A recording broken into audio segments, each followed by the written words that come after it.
बाकी जो 9 बचे वो कवि, हरि, अंतरिक्ष, प्रबुद्ध, पिप्पलाजन, आविर्होत्र, द्रुमिल, चमस, करभाजन, ये 9 हुए जो योगेश्वर कहलाए, ज्ञानी हुए, अत्यंत ज्ञानी। एक दिन विदेह राजनिमि के यज्ञ में ये 9 योगेश्वर पधारे।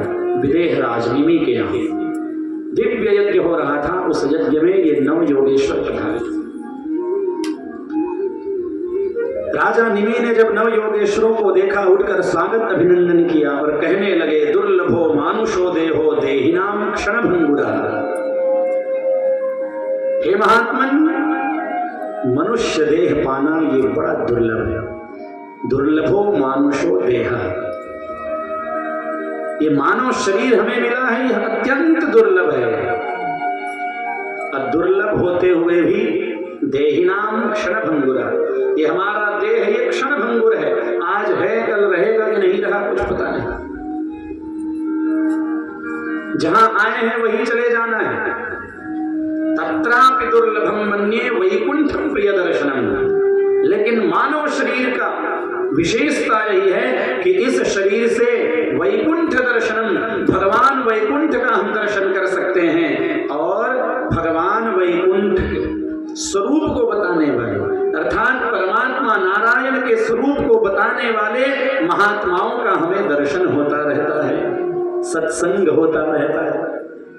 इसलिए यह शरीर अत्यंत दुर्लभ कहा गया। राजा निमि ने 9 योगेश्वरों से प्रश्न किया, कायेन वाचा मनसेन्द्रियैर्वा बुद्ध्यात्मना वानुसृत स्वभावा। और एक प्रश्नों के उत्तर एक योगेश्वरों ने दिया। सबसे पहले योगेश्वर का नाम है कवि, और कवि नामक योगेश्वर ने कहा कि कायेन वाचा मनसेन्द्रियैर्वा, काय अर्थात शरीर, वाचा अर्थात वाणी, मन से, इंद्रियों से हम जो कुछ भी कर्म करते हैं वो प्रभु को समर्पित करते चले तो हमारा कल्याण हो जाता है। शरीर से, मन से, वाणी से जो भी कर्म कर रहे हैं सब प्रभु आपको समर्पित है। ये यज्ञ मैंने किया, आपको समर्पित है। किसी की सहायता की, हे प्रभु आपको समर्पित है। वाणी से आपका भजन किया, स्तुति किया, हे प्रभु आपके लिए किया। सब कुछ समर्पित करते चले जाओ। दूसरे योगेश्वर का नाम हरि है।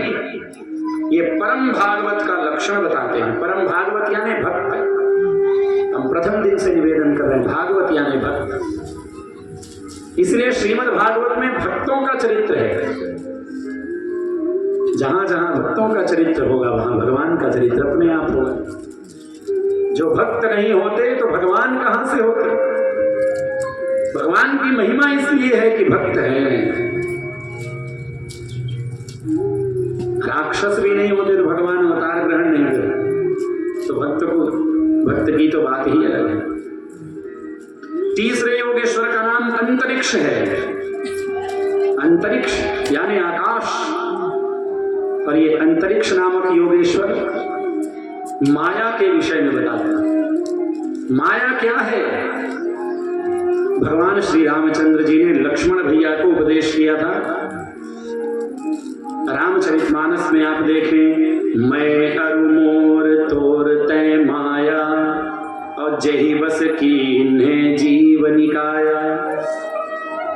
मैं अरु मोर और तोर तय, मैं मोर और तय तो। ये मेरा है और ये तुम्हारा है, यही माया है। और ये माया ऐसी है कि समस्त संसार को बांध के रखे। लेकिन इस माया को पार पाना हो तो मैंपन का त्याग कर दो। मोक्ष, मुक्ति, शास्त्रों में इसके विशद वर्णन है, अत्यंत कठिन वर्णन है। परंतु मोक्ष शब्द को यदि सबसे कम शब्दों में बोलना है तो यही है, जहां मैंपन का अभाव है वही मुक्ति है।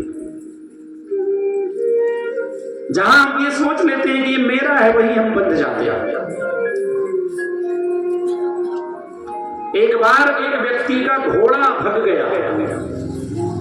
ध्यान से सुनिएगा, दृष्टांत है छोटा सा। एक बार एक व्यक्ति का घोड़ा भग गया।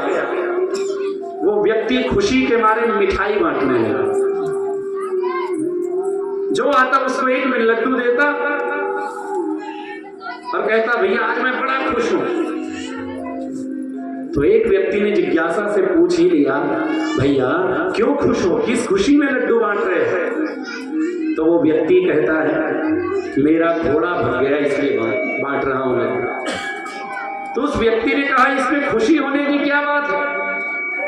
तो वो व्यक्ति कहता है अच्छा हुआ उस घोड़े पर मैं नहीं था। तो जहां मैंपन का भाव है वही बंधन है।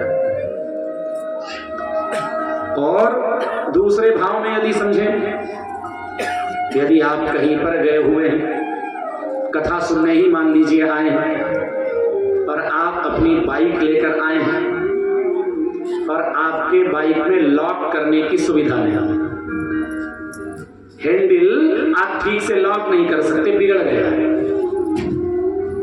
और चोरी होने की संभावना है। तो ईमानदारी से बताइए आपका ध्यान बीच बीच में अपने बाइक की तरफ जाएगा कि नहीं, कि मेरा सामान है कहीं चोरी ना हो। बैठे रहेंगे यहां लेकिन दिमाग रहेगा उधर। और आप ये सोचेंगे कि मैं तो पैदल आया हूं, मेरा कुछ नहीं है, तो आप यहां पूर्ण रूप से बैठेंगे। प्रेम से बोली वृंदावन बिहारी लाल की। तो जहां मैंपन का अभिमान हो जा रहा है वही माया है। फिर उसके बाद चौथे योगेश्वर जिसका नाम प्रबुद्ध है, वो माया से छुटकारा का उपाय बताते हैं। अब पांचवें योगेश्वर का नाम पिप्पलायन है। ये भगवान नारायण के स्वरूप को बताते हैं।